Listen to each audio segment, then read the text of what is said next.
Have you ever wondered, how do I parent my child? Or have you even gone to school to learn how to parent? But yet the expectation is that you have to know how to parent. Your children have all these big expectations of you, even the people around you, even your spouse has all these big expectations. Well, today we're going to be talking about parenting. My name is Walter Wandera, and I'm a teacher at Asifiwe. Today we're going to have this conversation with someone. She's going to introduce herself, and then we'll get into it. Yes, praise the Lord. How are you all listeners today? My name is EUNICE OYARO.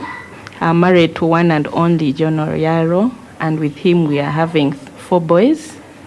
Yes, I'm really happy to be here today, and I'm looking forward to sharing my parenting experience with all of you. Awesome, Teacher EUNICE. We are excited to have you. Thank you. On this, this is a podcast on parenting. This is the first episode that we are starting out with. So, if you're really blessed by this, please do share with someone, share with a parent, and so that we can parent our children together. You know, they say that it takes a village to raise a child. Yes. Yeah. So we have to know how to raise a child. So, EUNICE, tell us about how were you parented? Tell us, did you have both parents? Were you parented by one parent? What was your situation like concerning parenting? Wow, thank you so much, Walter. I'm really proud to share my story. I was parented by both a mother and a father. I really thank God for that. I'm always grateful to God that He granted me an opportunity to be raised by a mother and father full term, meaning up to university, my parents were there. Wow. I only lost my father some years after, but I can assure you my father was fully a part of my journey as I was growing up. Yes. So, and your mother, you seem to be talking more about your father than your mother.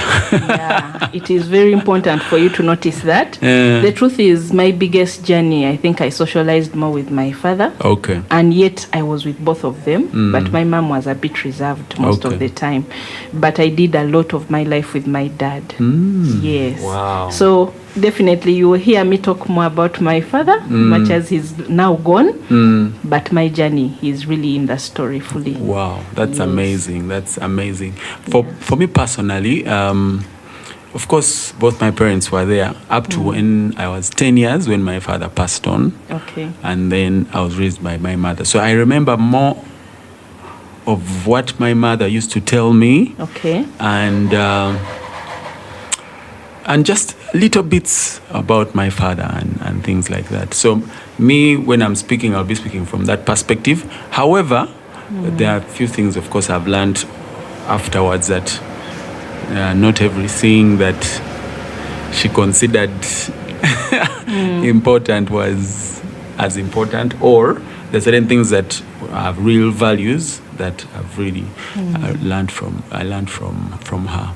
So, of all the things, what do you remember the most from your conversations with your father? What are some of those values or statements that you remember as that you still even run with up to now? The very first value is the value of God in my life.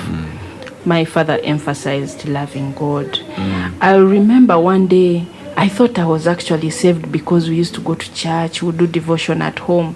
But I remember one day we were doing our devotion at home, and he actually informed us that we were not yet saved if we have not accepted Christ on a personal basis. I remember, I think I was in nursery school. It really went deep inside me, and I had to ask myself some questions. Why is it that Dad is saying I'm not saved? What can I do about it? Do I need to also go to church, wait for an altar call and walk in front? You know, so I had to prepare for such a moment to really accept Christ. And I did that. I did that, by the way, in Watoto Church. Then it was KPC, when Gary Skinner made an altar call. I remember I was in my P3. That was 1993. I actually gave my life to Christ. And from that day, I was very excited. Yes, he emphasized that. My dad emphasized that we need to have God in our lives. And that is one value that really is still standing strong within me. He always told us, my children, if you forget God, if you dare divert from his ways, the world is not nice at all. Learn to hold on to Christ. Learn to have your life covered by the blood of Jesus. That was always what he would keep saying. And it is a value that still leads me up to today.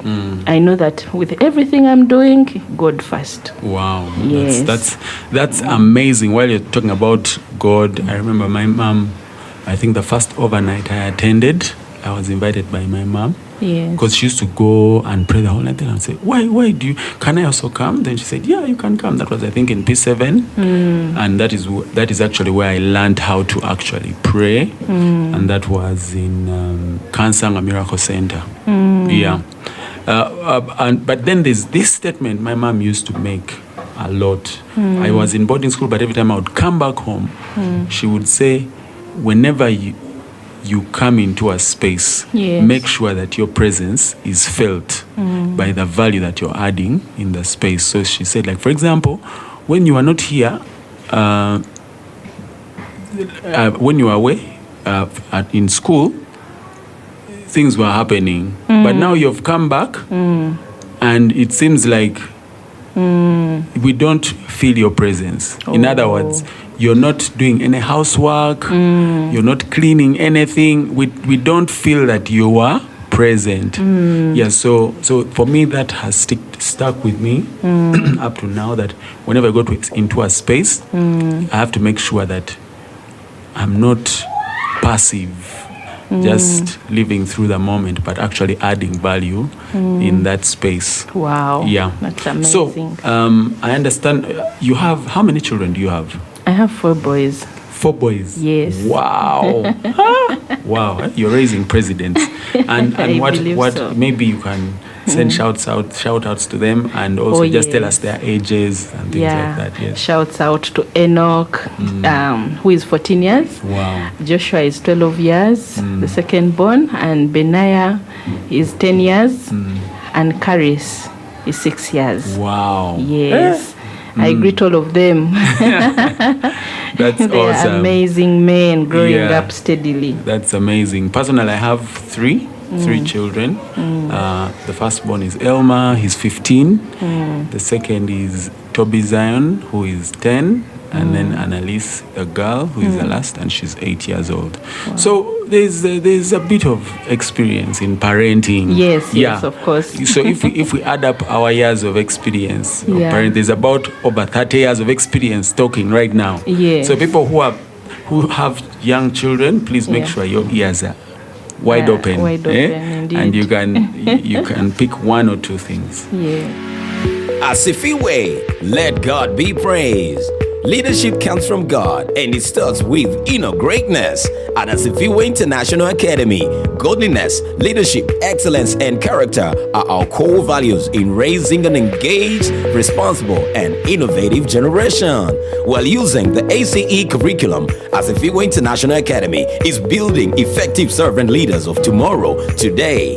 From preschool to grade 12, enroll your child today. Call us on 0392 175 236 or email us on info@aiacademy.ac.ug. Asifiwe International Academy, building for tomorrow today. When you look at the way you were parented, and maybe the way your spouse or your husband was parent, is there any difference, or are you all the same?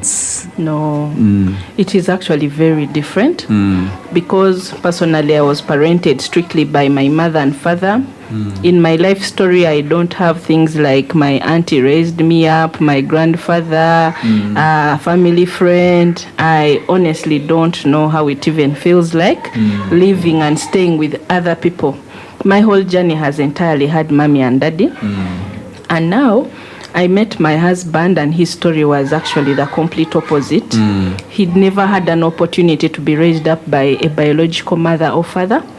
His whole story is about my grandmother, my auntie, another grandmother, another auntie, one home, another home, this time in this district, the other time in the other district. In my head, I'm really blown out when I hear all these stories about his parenting journey. Yes. Wow. Yeah. So it really brings something new. Like now when it came to our marriage life, that's when I understood that, man, life is so different out there. Yes. If you've not been parented by a father and a mother. Yeah. Yes, the difference is so evident.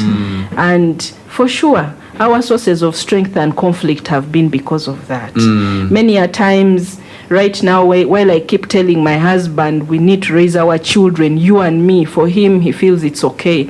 The kids can be raised by a jaja. The kids can go to Auntie so-and-so's home in the holiday. The kids should go where... In my head, I'm like, man, this is tough for me. Because definitely my parenting journey knows it's mommy and daddy. Yes. And it's our role to raise our children. Yes. So all our hearers out there, I would encourage you. So long as you are alive, you're a father, you're a mother, just know that God has entrusted you with a responsibility to raise your children yourself. Yes. And He's very there. He can make it happen.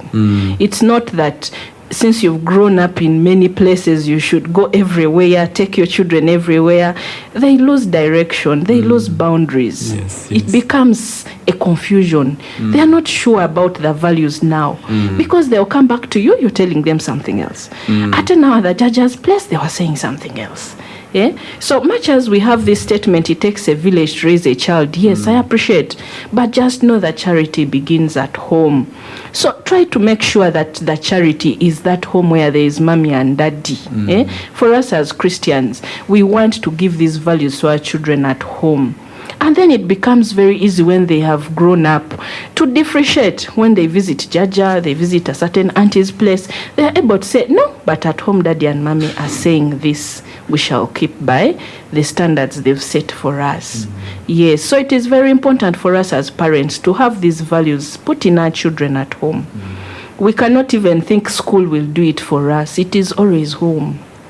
Charity begins at home. Yeah. Yes. I like what you said, that we have to set standards for them. Yes. And if we do not set those standards, the world will set the standard.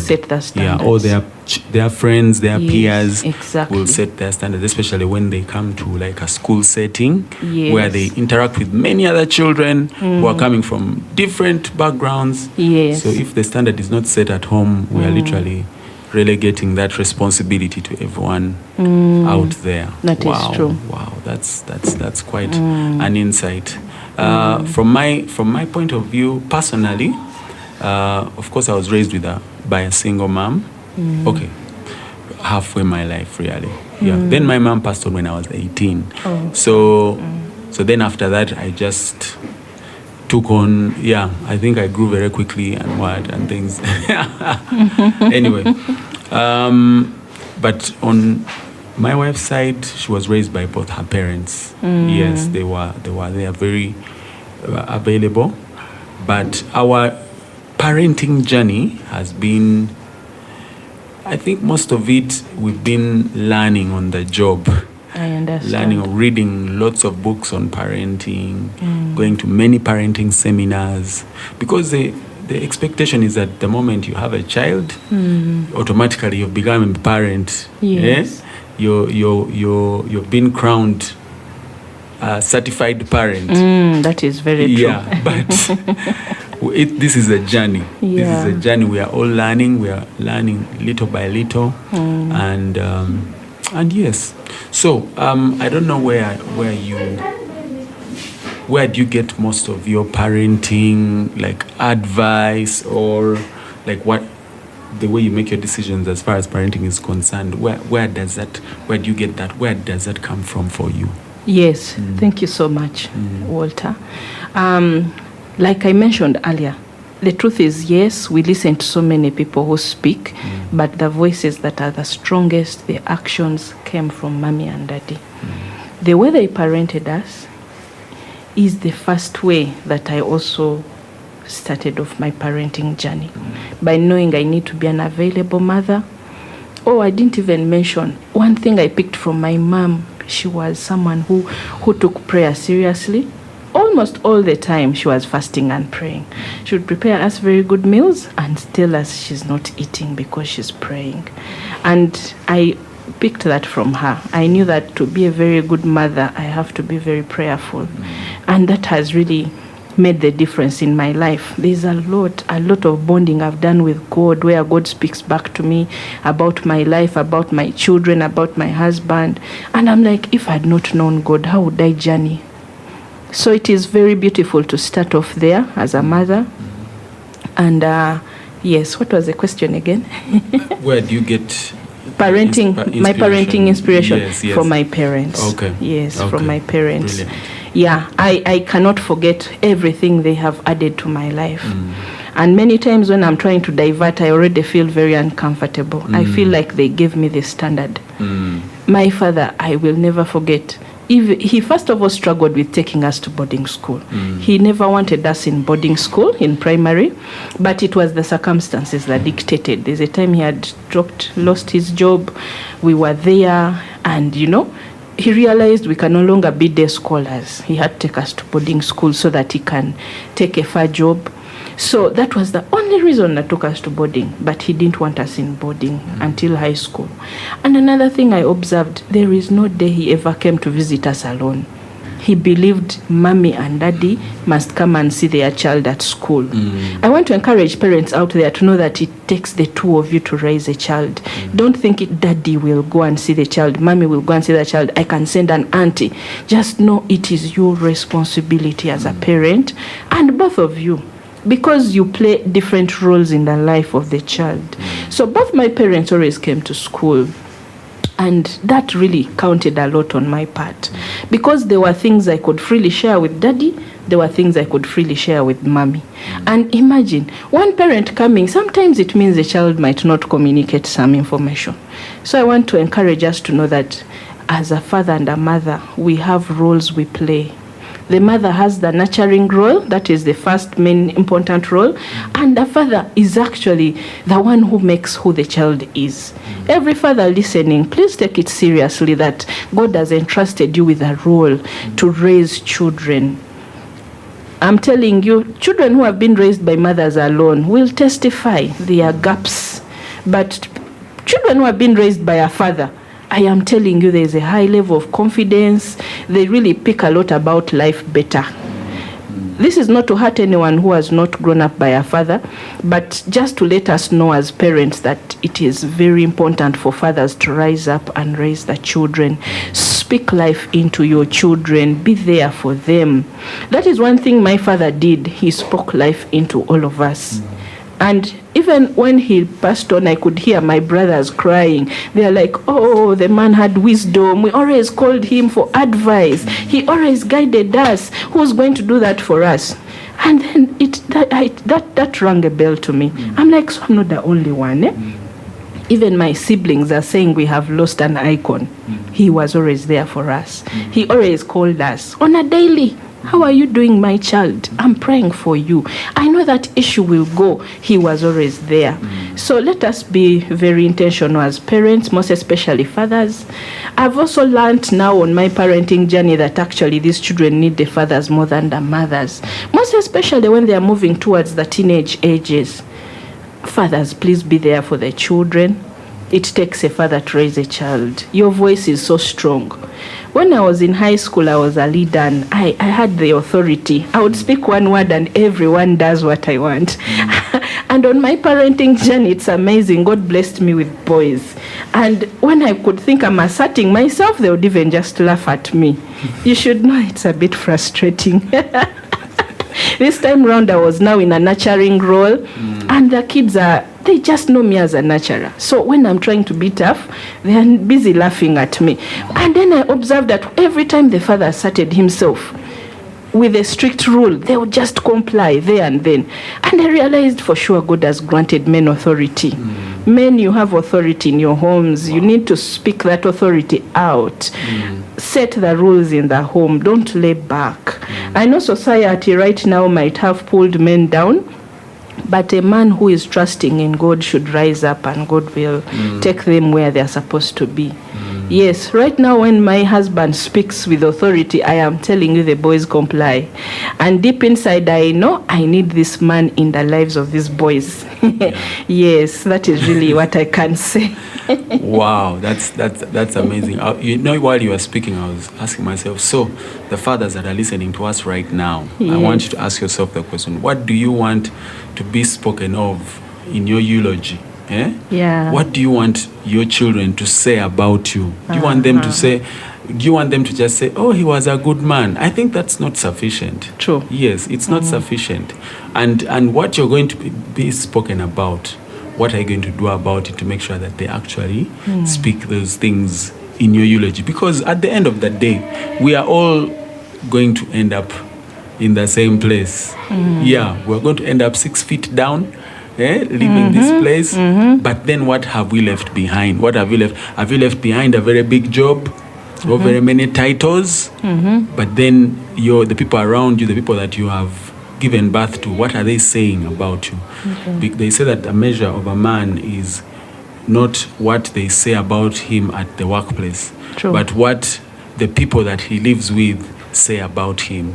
Some people, I know some people, I know some men who have given birth, but they say, they're just spreading their seed everywhere, but they are not willing to be responsible for their seed. Yes. And come. I don't know why we're talking about fathers right now, but maybe it's very important. It's very important. Yeah. Because fathers set the pace. We set the pace, and so I know some people say, but some people think that because the woman is making more money, then they're the ones who should set the pace. No, the father has to set the pace.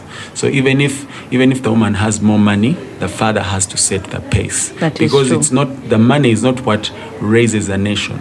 It is you as an individual. You are the one who raises a nation. So even if you leave a lot of money for your children and they don't have the character and the heritage to maintain that money, they are going to lose that money in that very generation. That is very true. Yes, but the Bible says that a good man leaves an inheritance for his children's children. It means that whatever you're leaving for your children's children has to go through your children. True. That has to do with character and many other things. Yeah, and your presence is very, very, very, very important. That is true. From my perspective, of course, my father passed on when I was 10, but I've had many fathers along the way. Amazing. God has a way of putting us in families. In fact, there's a scripture which says that he puts the desolate in families. Yes. So he brings these men around you, many men. I'd like to recognize my Uncle Bill, who paid my fees up to the university.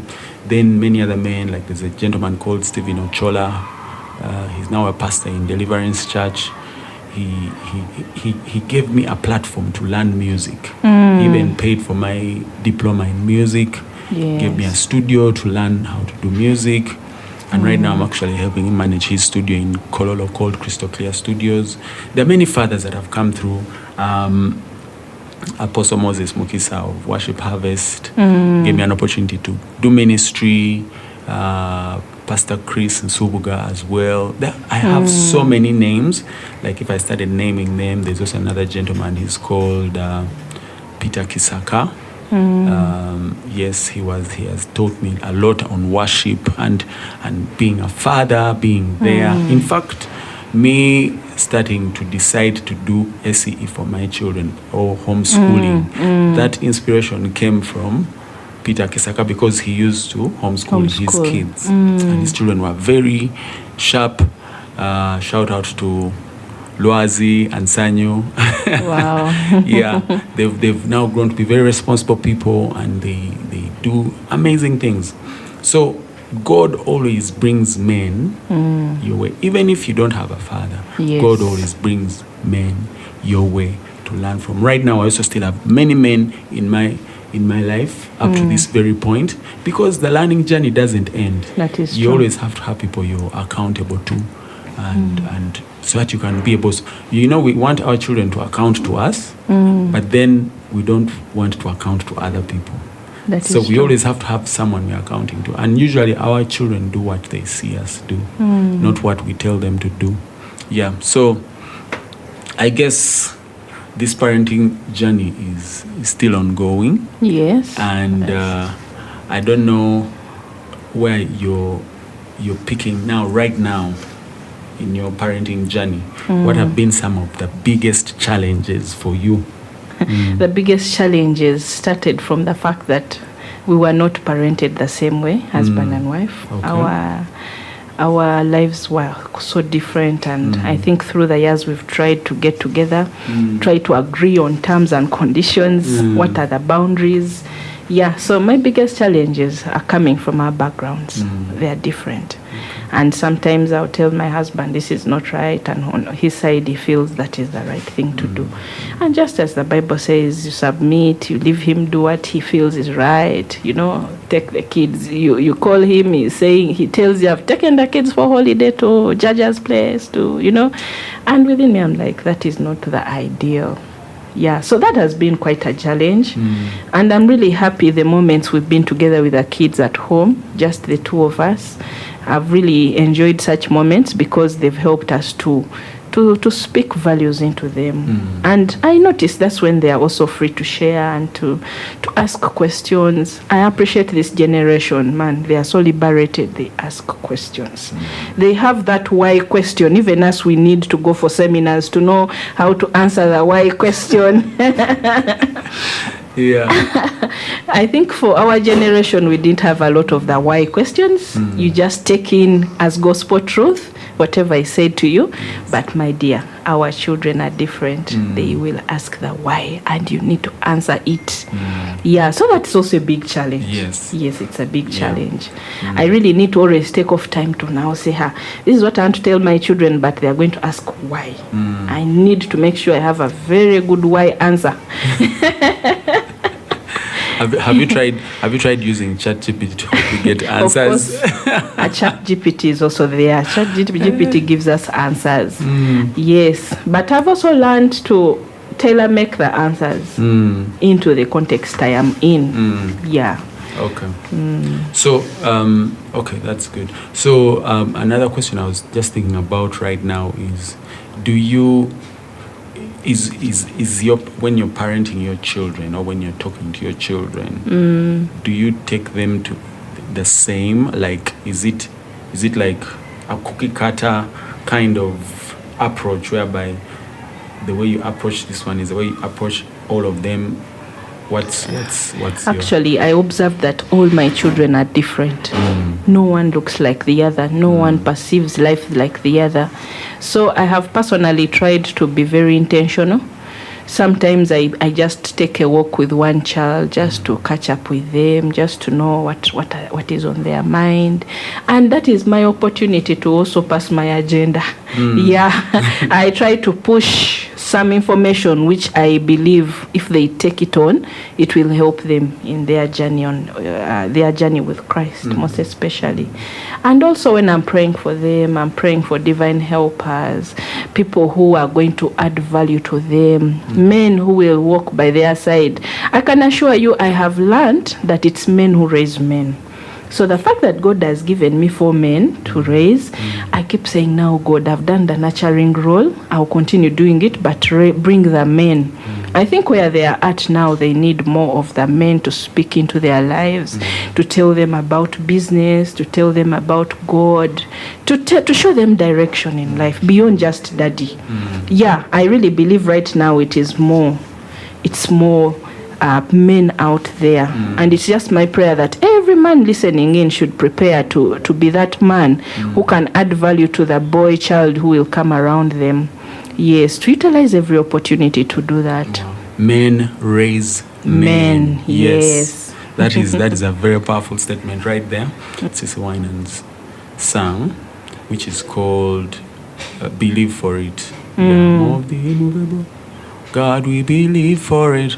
So the first time I heard that song resonated with me immediately. Then I said, who wrote this song? Now, for me, I'm a writer of songs. Okay. So when a song speaks to my heart, I want to know who wrote the song, where were they. So when I dug deeper, I discovered that it was actually a man who wrote that song. Wow. And it is Sisi Winans just did the singing. Wow. So for me, that spoke a lot, that actually men speak to men. Yes. Very, very, very critical. So sometimes we think that our words don't matter. They do. We should just be quiet. And I guess that's what the enemy uses for us to silence us, even through media, and say, man, hey, what are you saying as a man? Hey, you don't have a right to say anything, to silence the voice of the man. But the voice of the man has a place in the life of a child. And I believe also the voice of a woman also has a place. Really. Yes, I believe also that women raise women. Yeah. But men raise also women. Yes. Yes. Men, one I will continue echoing, so that the man, in every man listening in, takes it seriously, that even the girl child is raised by the man. Yeah. Yes. Yeah. That's very true. That's very true. The last question, this is going to be our last question. How do you navigate the thing of, we have to put food on the table, vis-a-vis parenting? Yeah, because I've noticed that some people will spend a lot of time and energy looking for food, looking for money, looking for food, looking for fees, and then so they feel like, once I paid fees, I'm sorted. Yeah, I'm sorted. Every single day, the rest of the staff will sort themselves out. So how have you navigated that area, and what's your idea? What's your mind around that? Oh, yeah. Thank you so much, Walter, for that. I can assure you that has also been a bit of a challenge on my part. When I look at my journey as a married person, I grew up in a home where my father provided the food. I never ever remember a time my mom needed to go out there looking for food. Yes. So I got into marriage thinking the same. I thought it is a role of a man to look out for food. And I was amazed when I was having a chat with my husband and he's saying it is my role to look for food. I was like, wow, that is new. But now that I had been counseled that, your marriage is different from how you are raised, I knew I have to jump onto this thing and do it. And I was more mesmerized when I visited his people who have raised him up, mainly by ladies, and ladies are the providers in the homes. I said, wow, I now get it. I know why he's saying this to me. The people who have raised him up are providers in their homes, and they are ladies. Yeah, so I picked it on, but just know it wasn't a walkover for me. But I'm really grateful to God that he also kept chipping in, and right now he really does it so well. Yeah, but in the beginning it was tough for me. You must know it was really tough for me. But I tried my best. I tried my best to make sure there's always food, because he would tell me things like, whether I've provided or not, I want to come home and find food. And I was like, wow, marriage is not a walkover. It's not a walkover. It's not for the faint-hearted. Yeah. So, I want to just encourage everyone listening in out there. I know that every marriage has a way they've set their goals. But it should be a combined effort. It should be a combined effort. And life has changed. You cannot continue saying it's only the man to provide. Sometimes, like now these days, you find mainly the ladies have a lot of money on them. So I believe a combined effort should help, whether it is school fees, whether it is food, whether it is clothing. Combined effort is the way to go. That is very, very, very, very profound. When it comes to the provisions, actually, Proverbs 31, they talk about the virtuous woman. Exactly. Who can find. Those ones are rare. They are rare. They are 1 in a million. And it talks about her rising up early, doing business, providing food for her family, even clothing and all that. So there's a place for that. Yes. But of course, the ideal is that the man should be the provider. Exactly. Like what we've learned. But your situation might not be another person's situation. So you can't force another person's situation into yours and say, the other man is on support. Then now it makes the marriage become difficult. That is true. Yes, because now you might get married to someone who is very education centric, a lady who is education centric, and she grows very quickly in the ranks and gets a bigger paycheck than a man who is probably business centric. Exactly. And business takes time to grow, and it takes years on end to grow. But one thing we usually forget as married couples is that things can flip. Yes. Today, this person has a big job. The next day, the government does something, and the big job ends. Like, that is true. Like when the UN thing and the funding was cut off, someone probably had a UN job, and now they don't have a job. They had to cut them off. And now it's the small business that the man was running that is that now has to take care of everything. So things flip. And as married couples who are listening to us right now, who are probably raising children, always have that in mind, that you are a team. Exactly. That you're a team, you're working together, but you're a team raising children as a team. And so being a team means that one person can't do both the jobs, can't be both the father and the mother, the nurturer and the provider. So if one person is providing, the other one has to do the nurturing. If one person is doing the nurturing, the other has to do the providing. In the ideal situation, it should really be the lady who is doing the nurturing. That is true. Yes. But sometimes it might not have worked that way. But it doesn't mean that now you're abnormal and what. There is probably a reason. Maybe God is helping you raise a certain person that is going to be working with certain people at a certain point, and maybe your situation is the way it is. So just to remember that in spite of all the work that we have to do, we still have to parent our children. That is true. We have to make time for them. We have to make time for them. All right.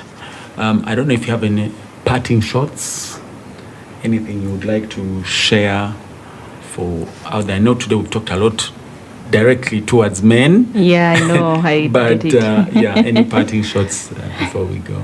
Advice, okay. My advice to everyone listening in today, please, I realize right now with parenting, we are forgetting to mention that now we have the helpers at home. I just want to bring us to speed with the fact that we really need trained helpers. Otherwise, we get helpers from backgrounds we don't know, and then they stay with us for some time and add values in our children that we don't even know about. I want to encourage us to be very intentional as parents. Let us know what we leave the helpers to do at home. Ideally, they should do the housework and you do the parenting. Be there for the children. Where some parents have been extremely busy, I'm telling you, there's a lot of damage happening in the lives of our children, and we are not even aware. So let us be intentional parents. And I believe that every parent, every couple that has learned that it's about God, and you know how to pray together, you know how to encourage each other in the Lord, God has really done wonderfully for you. Let's do that. It takes a team, a husband and wife. It takes a team to raise children. Let's be very intentional, and we will testify. We will give thanks to God. Wow. Thank you. Thank you so much for that helper part. They also help us like the phone.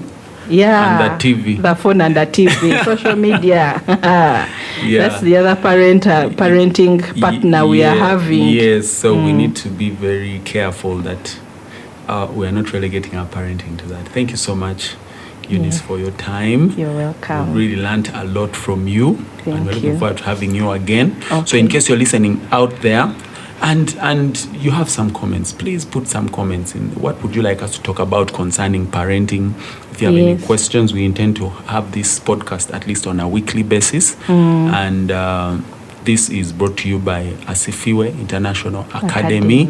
Yes, we're the ones who are doing this parenting podcast, and we believe that it will add value to us as parents. We'll become better parents. We'll be able to raise a generation that fears God, because God is looking for godly offspring, and that can't only come through prayer. It comes through parenting, intentional parenting. So this podcast is really about parenting. Thank you so much. My name is Walter Wandera, your host. Have a good day. Asifiwe, let God be praised. Leadership comes from God and it starts with inner greatness. At Asifiwe International Academy, godliness, leadership, excellence, and character are our core values in raising an engaged, responsible, and innovative generation. While using the ACE curriculum, Asifiwe International Academy is building effective servant leaders of tomorrow, today. From preschool to grade 12, enroll your child today. Call us on 0392 175 236 or email us on info@aiacademy.ac.ug. Asifiwe International Academy, building for tomorrow today.